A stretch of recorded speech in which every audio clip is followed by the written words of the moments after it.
ধরুন আপনাদের এখানে নির্বাচন হয় সবসময়, নিশ্চয়ই বিভিন্ন রকমের নির্বাচন হয়, সামনে হয়তো আবারও হবে। আমি আমাদের দেশীয় প্রেক্ষিতে যদি উদাহরণ দেই, আপনি একজন ভোটার।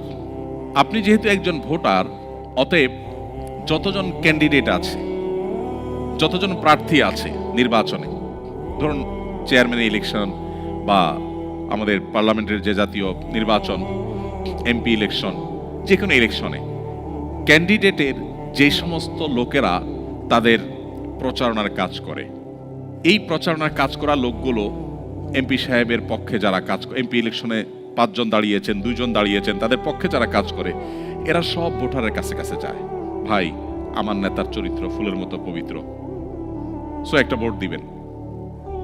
করে কি করে না?